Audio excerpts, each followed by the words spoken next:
죽도시장에 눈이 내렸습니다. 오후 2시 사람들은 추위를 피해 발걸음을 재촉했습니다. 그 사이로 한 노인이 천천히 걸어 들어왔습니다. 허리가 굽은 여자였습니다. 검은 털모자를 눌러쓰고 낡은 패딩 점퍼 안으로 몸을 움츠렸습니다. 노인은 수산물 코너 앞에 멈춰 섰습니다. 대게 10마리만 주세요. 목소리는 작았지만 또렷했습니다. 상인은 고개를 들었습니다. 눈발을 맞으며 서 있는 노인의 얼굴에는 주름이 깊게 패여 있었습니다. 손등에는 동상 자국이 선명했습니다. 할머니 오늘도요? 상인이 물었습니다. 노인은 대답 대신 안주머니에서 봉투를 꺼냈습니다. 비닐로 여러 번 감싼 봉투였습니다. 그 안에서 100만 원권 지폐 한 장이 나왔습니다. 상인은 눈을 가늘게 떴습니다. 현금이 또 100만 원이네요. 카드는 안 쓰세요? 이게 편해요. 노인은 짧게 답했습니다. 대게를 받아든 손이 떨렸습니다. 무게 때문인지 추위 때문인지 알 수 없었습니다. 그녀는 천천히 몸을 돌렸습니다. 눈발이 더 거세졌습니다. 시장 안쪽에서 수군거림이 들렸습니다. 저 할매, 폐지 줍던 분 아냐? 맞아. 작년까지만 해도 리어카 끌고 다니셨는데. 그런데 어떻게 매일 100만 원씩 쓰지? 이야기는 그렇게 퍼져나갔습니다. 누군가는 복권에 당첨됐을 거라 했고, 누군가는 자식이 돈을 보냈을 거라 추측했습니다. 하지만 아무도 확신하지 못했습니다. 다음 날 아침 죽도 파출소에 전화 한 통이 걸려왔습니다. 경찰서죠? 신고하려고요. 시장에 매일 현금으로 대게를 사가는 할머니가 있어요. 뭔가 이상해요. 전화를 받은 순경 이희섭은 메모를 적었습니다. 그는 창밖을 보았습니다. 눈은 여전히 내리고 있었습니다. 그날 오후 그는 시장으로 향했습니다. 이희섭은 시장 입구에 서 있었습니다. 오후 2시가 조금 지났습니다. 눈은 어제보다 더 많이 내렸습니다. 그는 수산물 코너 근처에서 기다렸습니다. 상인들의 목소리가 들렸습니다. 오늘도 오실까? 100만 원 할매 말이야? 아마 올 거야. 희섭은 손을 호주머니에 넣고 주위를 살폈습니다. 잠시 후 익숙한 실루엣이 나타났습니다. 검은 털모자를 쓴 노인이었습니다. 그녀는 천천히 걸어와 대게를 샀습니다. 그리고 돌아섰습니다. 희섭은 뒤를 따랐습니다. 노인은 리어카를 끌고 있었습니다. 바퀴가 눈 위를 지날 때마다 삐걱거렸습니다. 희섭은 적당한 거리를 두고 걸었습니다. 항구 쪽 도로를 지나 언덕길로 접어들었습니다. 바람이 세게 불었습니다. 노인의 걸음이 느려졌습니다. 하지만 멈추지 않았습니다. 리어카를 한 손으로 잡고 다른 손으로 허리를 지탱했습니다. 희섭은 다가가려다 멈췄습니다. 뭔가 더 지켜봐야 할 것 같았습니다. 골목 끝 허름한 연립주택 앞에서 노인이 섰습니다. 문이 열렸습니다. 할머니 왔다. 아이의 목소리였습니다. 희섭은 눈을 크게 떴습니다. 문 안쪽에서 아이 둘이 뛰어나왔습니다. 그 뒤로 휠체어를 탄 노인 한 분이 보였습니다.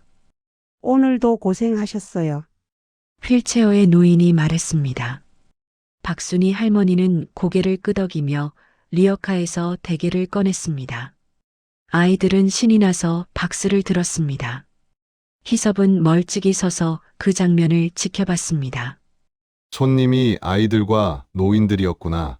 그는 혼잣말을 했습니다. 신고 내용과는 달랐습니다. 수상한 거래도 이상한 행동도 없었습니다. 다만 눈 속에서 무거운 짐을 나르는 노인과 그것을 기다리는 사람들이 있을 뿐이었습니다. 희섭은 돌아서려다 멈췄습니다. 왜 저렇게까지 할까? 의문이 남았습니다. 복권에 당첨됐다면 굳이 리어카를 끌 이유가 없었습니다. 자식이 돈을 보냈다면 배달을 시킬 수도 있었습니다. 그런데 노인은 매일 같은 시간에 직접 움직였습니다. 희섭은 다시 집 쪽을 바라봤습니다. 문이 닫혔고 안에서는 웃음소리가 새어나왔습니다. 따뜻한 소리였습니다. 그는 천천히 발걸음을 옮겼습니다. 다음 날 희섭은 다시 시장으로 갔습니다. 이번에는 숨지 않았습니다. 노인이 대게를 살 때 그는 조심스럽게 다가갔습니다. 할머니, 잠깐 여쭤봐도 될까요? 박순이는 고개를 들었습니다. 눈빛이 조용했습니다. 경찰입니다. 불편하시겠지만 사연을 듣고 싶습니다.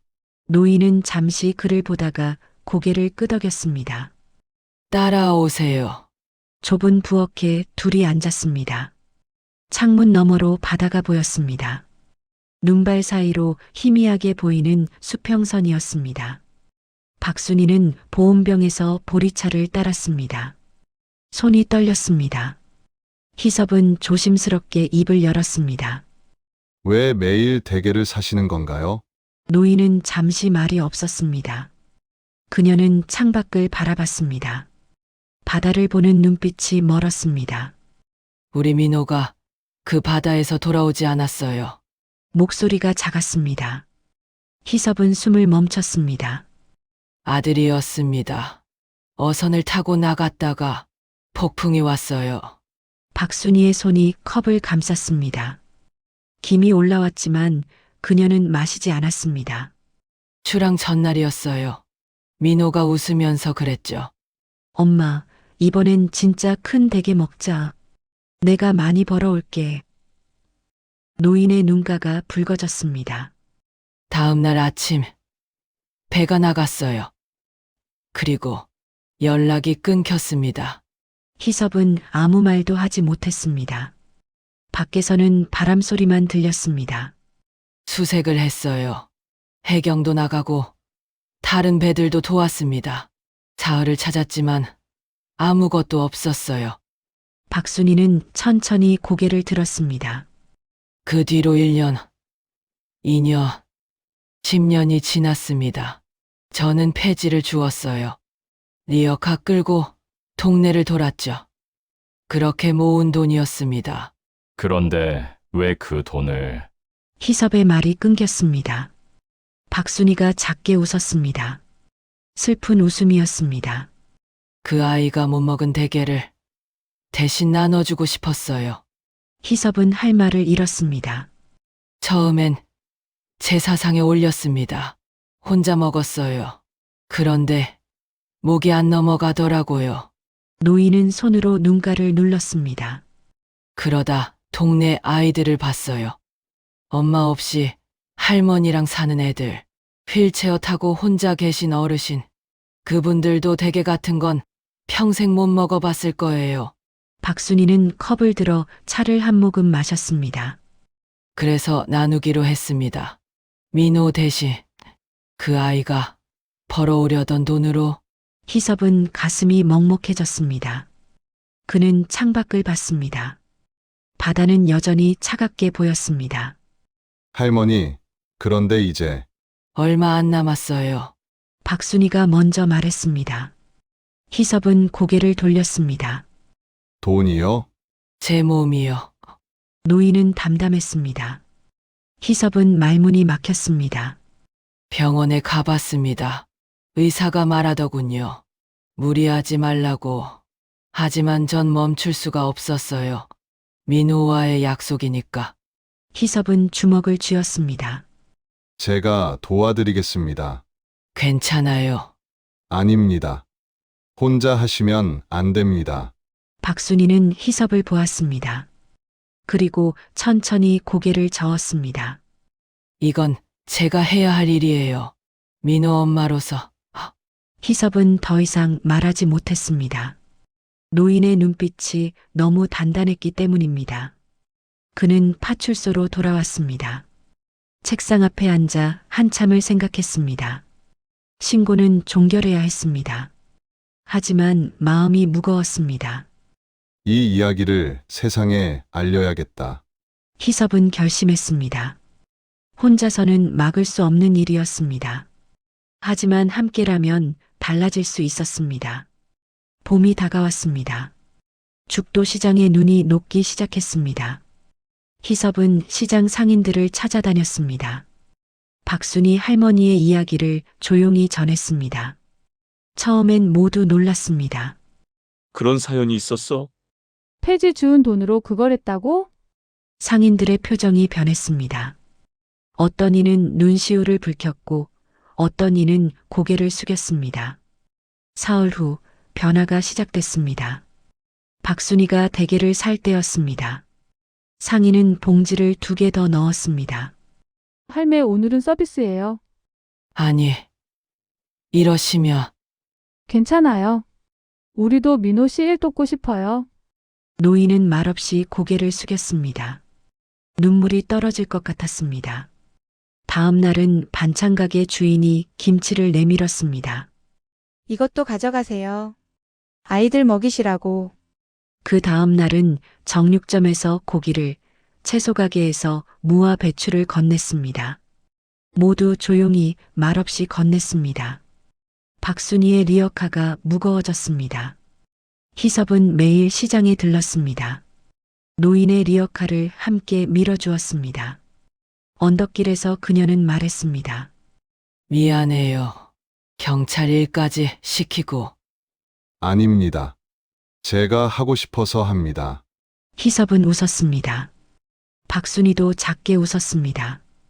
한 달 뒤 시장 상인회에서 모임을 열었습니다. 할머니 혼자 하시기 힘들잖아요. 우리가 뭔가 해야 하지 않겠어요? 회의는 길었습니다. 그리고 결론이 나왔습니다. 민호의 식탁을 만들기로 했습니다. 시장 한켠에 냉장고 한 대를 설치했습니다. 큰 냉장고였습니다. 문에는 손글씨로 쓴 팻말이 붙었습니다. 누구나 필요하면 가져가세요. 민호가 남긴 밥상입니다. 상인들이 돌아가며 음식을 채웠습니다. 반찬, 과일, 김밥, 도시락. 때로는 따뜻한 국도 들어갔습니다. 박순이는 그 앞에 서서 한참을 바라봤습니다. 민호야, 내 이름이 이렇게 남았구나. 그녀의 목소리가 떨렸습니다. 희섭은 옆에 서서 사진을 찍었습니다. 기록으로 남기고 싶었습니다. 아이들이 왔습니다. 할머니, 감사합니다.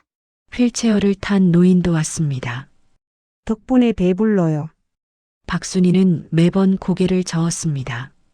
아니에요. 제가 감사하죠. 그녀의 얼굴에 주름이 깊게 패였지만 눈은 따뜻했습니다. 하지만 희섭은 알았습니다. 노인의 몸이 약해지고 있다는 것을. 걸음이 느려지고 기침이 잦아졌습니다. 리어카를 끌 때 자꾸 멈춰섰습니다. 어느 날 박순이가 말했습니다. 이제 그만해도 될 것 같아요. 희섭은 고개를 들었습니다. 할머니, 민호의 식탁이 생겼잖아요.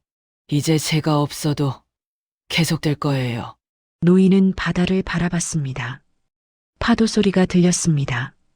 민호가 원하던 게 이런 거였을 거예요. 배부른 세상. 희섭은 아무 말도 하지 못했습니다. 다만 그녀 옆에 서 있었습니다. 시장에는 여전히 사람들이 왔습니다. 민호의 식탁은 매일 비워지고 매일 채워졌습니다. 그리고 박순이는 점점 더 조용해졌습니다. 박순이는 조용히 눈을 감았습니다. 봄바람이 부는 날이었습니다. 창문은 열려 있었고 바다 냄새가 방 안으로 들어왔습니다. 그녀는 마지막까지 바다를 바라봤습니다. 식탁 위에는 대게 한 마리가 놓여 있었습니다. 그 옆에 짧은 메모 한 장이 있었습니다. 떨리는 글씨였습니다. 민호야, 이제 내가 먹고 싶던 만큼 다 먹었지? 희섭은 그 메모를 읽고 한참을 서 있었습니다. 눈물이 났지만 참았습니다. 박순이라면 울지 말라고 했을 것 같았습니다. 장례는 조용했습니다. 시장 상인들이 모두 왔습니다. 아이들도 왔고 휠체어를 탄 노인도 왔습니다. 모두 검은 옷을 입고 말없이 고개를 숙였습니다. 할머니 덕분에 살았어요. 정말 좋은 분이셨어요.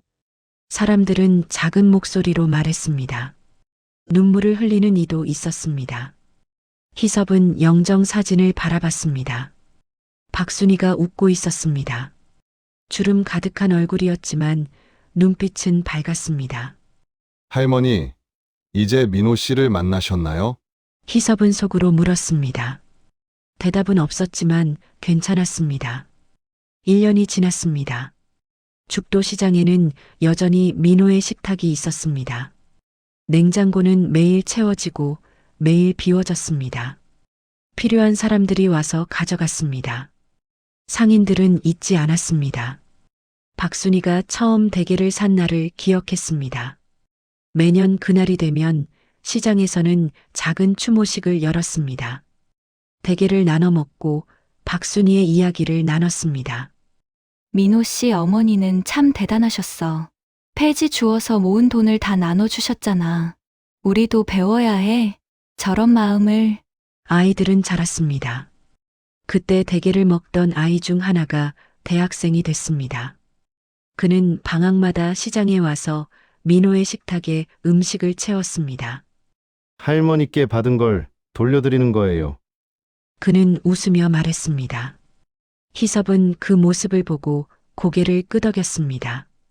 어느 봄날 희섭은 바닷가에 섰습니다. 파도가 밀려왔다 물러갔습니다.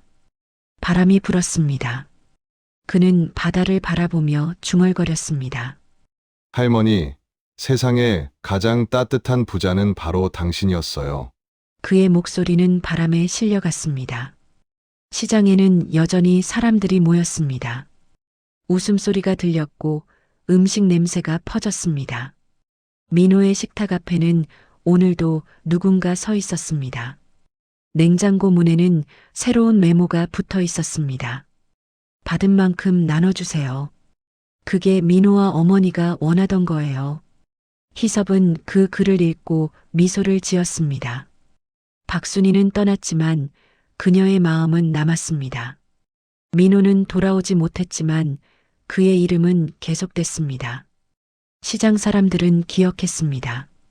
사랑은 대물림된다는 것을, 돈은 사라져도 마음은 영원하다는 것을, 바다는 여전히 그 자리에 있었습니다.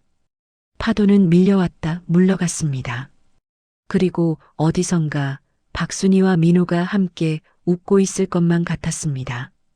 따뜻한 식탁 앞에서 배부른 세상을 바라보며 지금까지 이야기를 들어주셔서 감사합니다.